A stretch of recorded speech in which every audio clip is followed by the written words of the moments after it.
Hello, Tiger fans. Welcome back to another episode of the Tiger Sports Report. I'm Ethan Scott, joined alongside my co-host, Cody Ike. How you doing today, Cody? I'm doing great. How about you? I'm doing awesome. We are joined alongside two special guests here today, two members of the Broken Arrow varsity football team, Mr. Chance Merrick and Dietrich Moore. How are you two doing today? I'm doing good. How are you? I'm good. How about yourself, Dietrich? I'm doing good, man. Good to hear. Good to hear. So, playoffs are upon us. You guys face Norman this Friday, which when the time this goes out will be today. So how are you feeling, heading into this matchup? It's been a very, very tough season so far, and, this will be just another tough matchup for you guys to face. Chance, we'll start with you. I mean, I'm feeling pretty confident. I feel like we've put in all the work that we need to put in, and we're going to be ready. Yeah, the defense has been really cutting everything out that we don't need to be doing, like talking during practice and all that stuff, so we're really locked in on 1-0 this week. Is Coach getting you guys ready in any special way for this game? There's been a lot of yelling, a lot of intensity just to get our blood going, see how we handle the pressure, and we've been doing pretty good.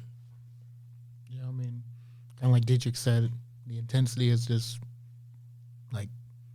wrapped up. Making sure that you guys don't play no games around getting ready for this game? Yeah, for sure. Awesome to hear. All right, so we're going to be playing a game today in this segment, guys, called Who Is? Very, very simple. I'm just going to ask you guys questions, and you're just going to give me answers, based off players on the football team. So, for example, we'll start with this first one. Who is the best dancer on the football team? Chance, let's start with you. I'll probably have to say Kane Wilbur. Oh, that's a good one. I'll go with that, too. Who do you guys think is the loudest on the team? Probably Elisha Wilson. I'm going to say Caleb Barnett. Oh, that's a good one, too. Who has the best energy? Probably Chance. I was thinking Dietrich. Oh, okay. Who do you guys think is the social butterfly of the team? Cooper Bates. Owen Jones. Quarterbacks, that makes sense. Makes sense, yeah. Who is the funniest on the football team? I'll go with myself. Yeah, I'm taking myself as well. I respect that. Gotta have confidence. Who is the most photogenic on the team? I'll go with myself again on that one. Yeah, I'll probably go with Dietrich.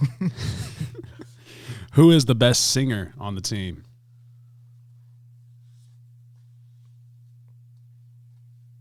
Dang. Probably Peyton Peaster, if I was going to guess. Yeah, he does. Yeah, Easter be going with the vocals? for If sure. I was going to guess, it's the hair. Like a boy band. Who you guys think has the best whip on the team? Me. Chrysler 300 for sure. Yeah, he does have a nice car. Or there's two kids on the team with motorcycles. Those are pretty nice. Who is the hardest worker on the football team? Josh Wilhite. Yeah. Probably him or Ferg. You might think you have the best car, but are you the best driver? Who's the worst driver on the team? The worst driver? Cole Lamont. I'm going to say Ross Martin. Who is NFL bound? Jameson Mejia. I'll probably say. I'll go with that, too. Who you think the most loyal is on the team? Taylor Griffin. I'm going to say Josh Wilhite. Who is always late to practice? Elisha Wilson. Yeah, Elijah. Who's the dynamic duo of the team?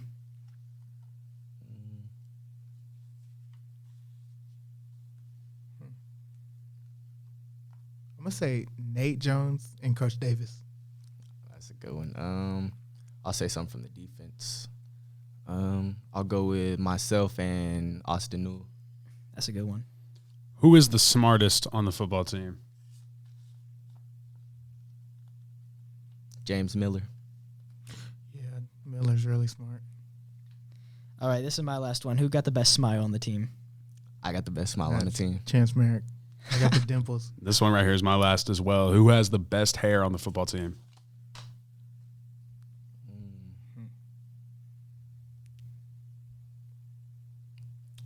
I'll go with myself again. Yeah, I'd probably say Dietrich.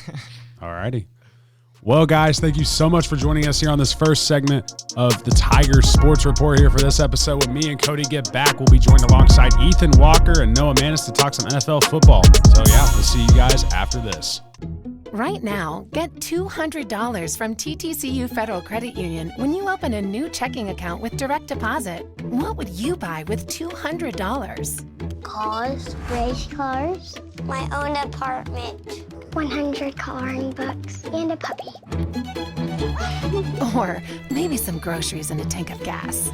$200 for whatever works for you from TTCU, because life is better in balance. Hello, Tiger fans. Welcome back to the Tiger Sports Report. I'm Ethan Scott, joined alongside Cody Ike, and we have two special guests with us once again this week, Mr. Noah Manis and Ethan Walker. How you two doing today? Doing pretty good. I'm here.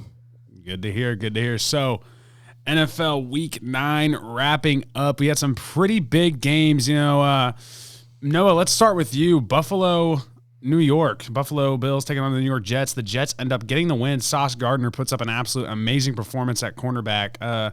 What did you think of that game?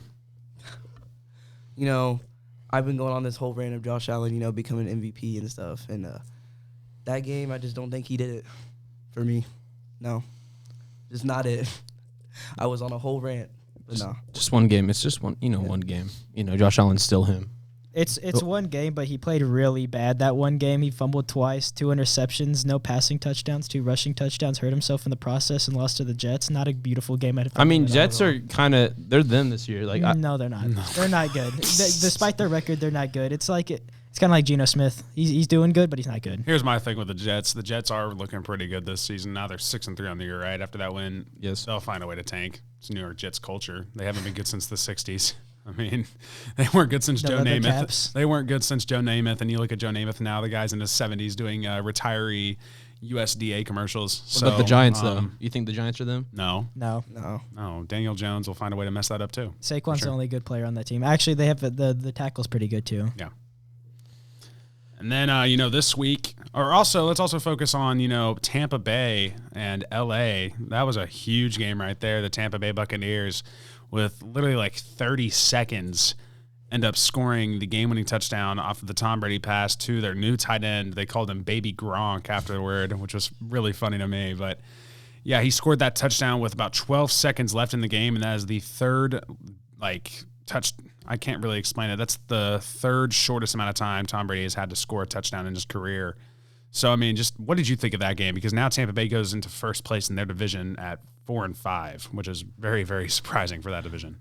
My personal opinion, I don't think Buccaneers, I don't think they deserve a playoff win or a playoff chance just because of they're not playing well, they're not performing. Literally, I don't think anyone in that, division, I don't believe any of them deserve to be in there because they're all losing records.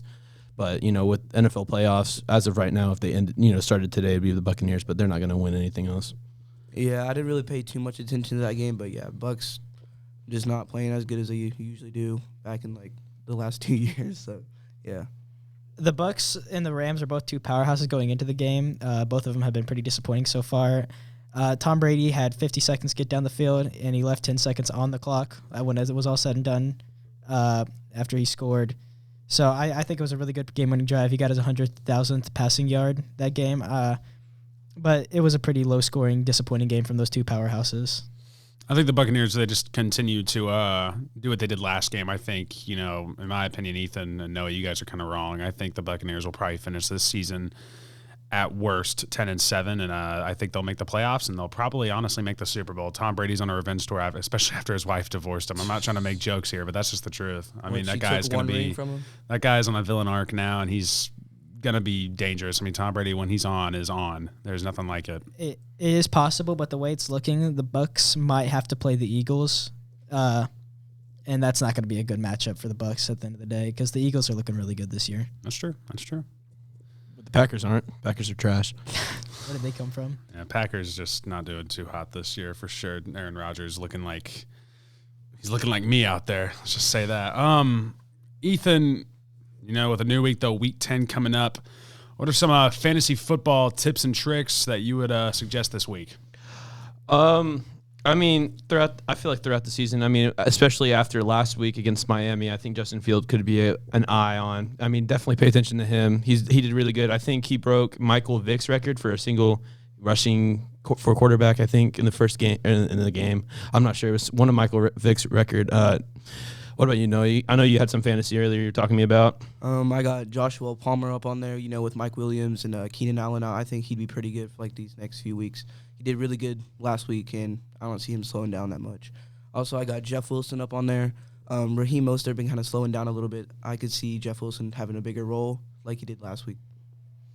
All right. Do you guys have anything else you'd like to add about the the NFL landscape today? I do not. No.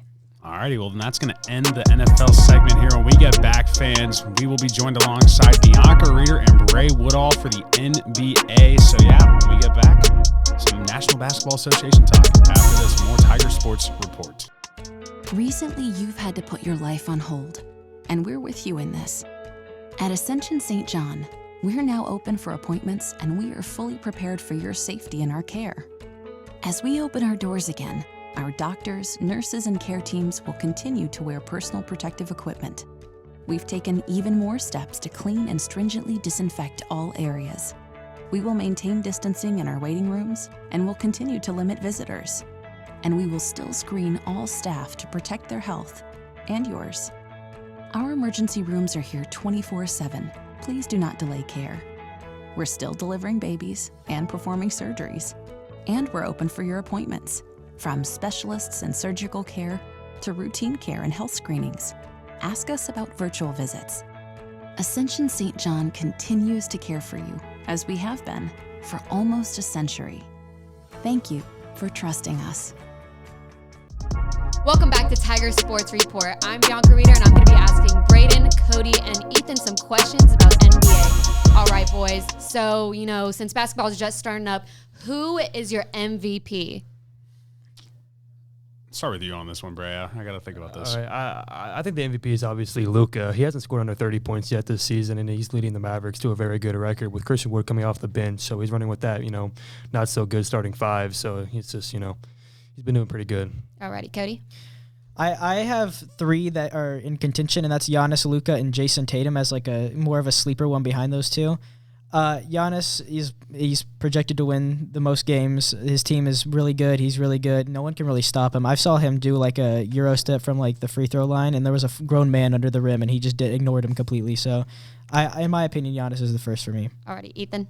I'd have to agree with Cody on that one. Yeah, Giannis, like he said, Bucks are projected to have the most wins in the NBA this season, and just the Bucks are looking powerful in general. We even saw Giannis sit one game out against the Thunder the other night, and they still blew him out by 20 or 30. And I know it's the Thunder, but still, it's pretty impressive.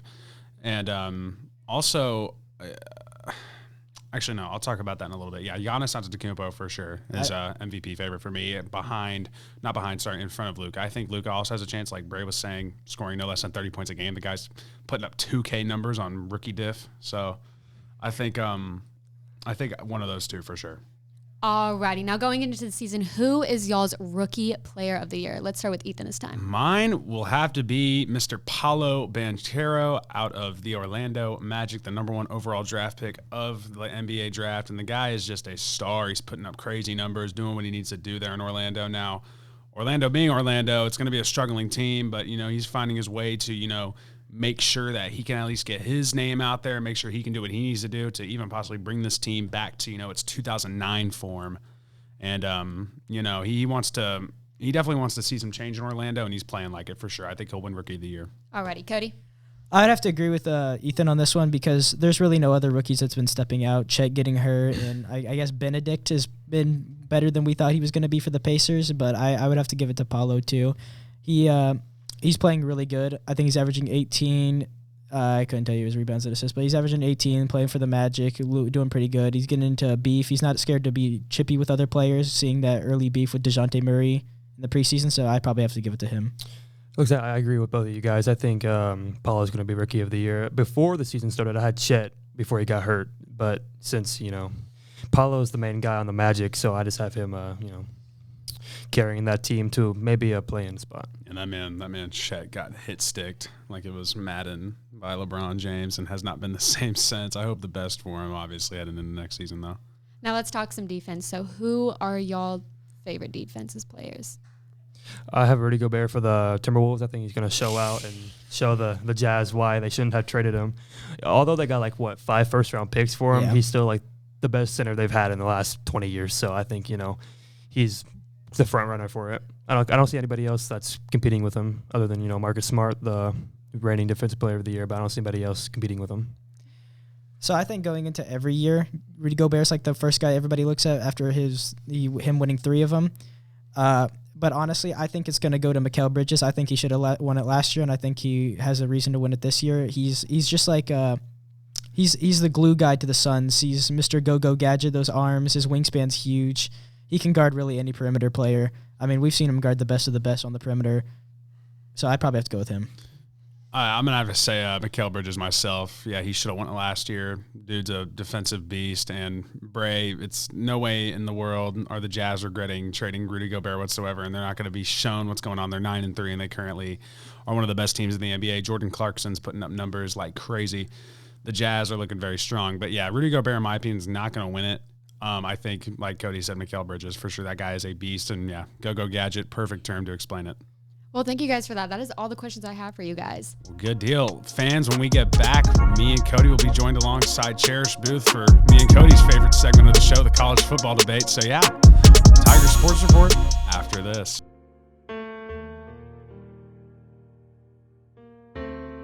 For families who like to build their wealth while staying liquid, we have flexible rate CDs to keep your funds working hard, even when you're not.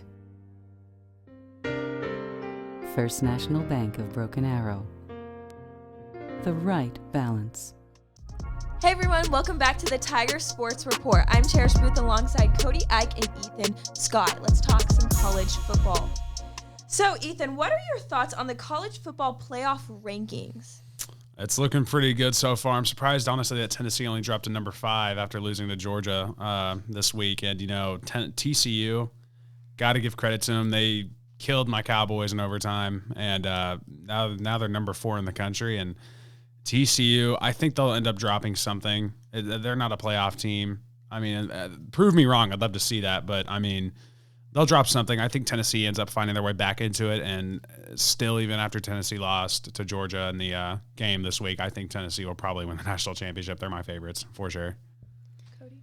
See, I never really saw Tennessee as a 1 seed. I think they're very good, and I think they will make it, but I just don't see them as a 1 seed.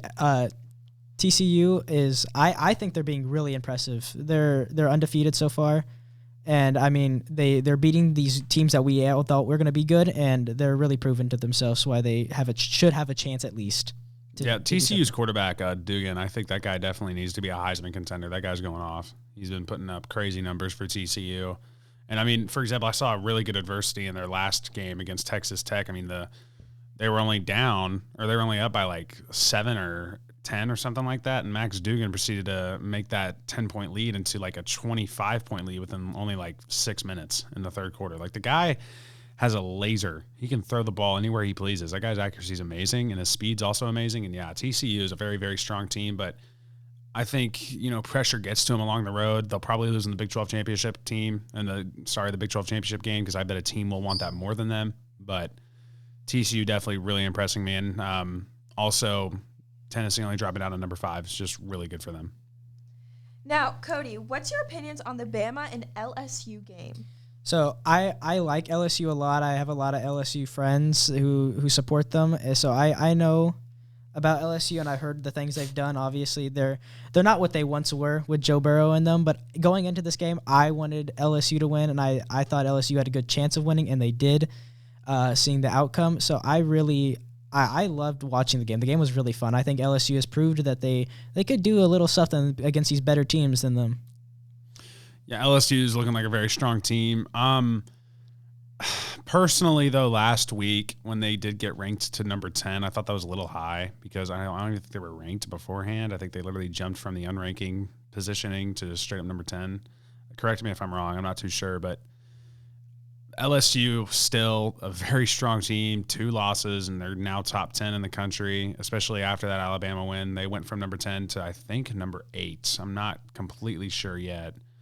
But I think LSU's a good team, and they'll definitely make a New Year's Six bowl if they continue to play the way they do. And just like you said, Cody, they're not the same like they used to be with Joe Burrow. Joe Burrow was putting up numbers like crazy. Dude had like 60 touchdowns and like 1 pick. That one Heisman year was nuts.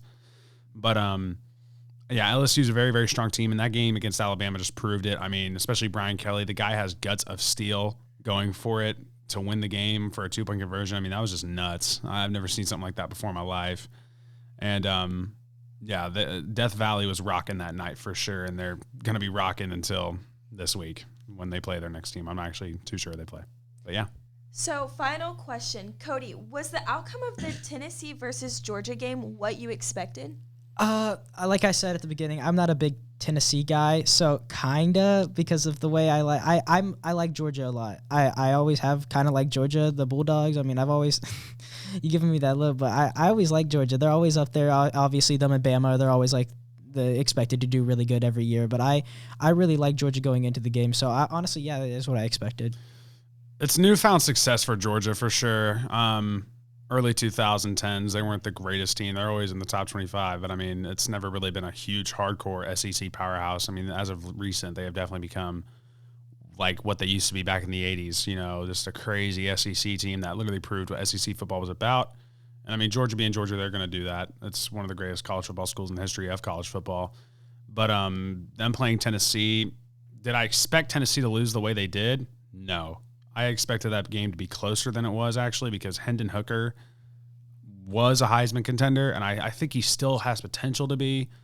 But, I mean, that game's definitely going to put a huge hit in his stock for the award. But just all in all, Tennessee, I think, will bounce back from this because they're a very strong team, and they're very, very committed to what they do. They want to be successful this year. This is probably the best they've been in, like, the past – probably since 1998, honestly, with Peyton Manning, way back in that time. So, I mean, they want to do some big things this year, and that game was definitely a roadblock. But if they can just, you know, bounce back from that, I think they'll be fine. But Georgia, I think they win out. They win the SEC championship, and they'll stay number 1. But only time will tell, for sure. That's all I have for you guys. All right, good deal. Well, fans, thank you so much for joining us here on this episode of the Tigers Sports Report. Cody, it was fun being with you here today. We will be back in 2 weeks, guys. And yeah, thank you so much for joining us on the Tigers Sports Report. Have a good day.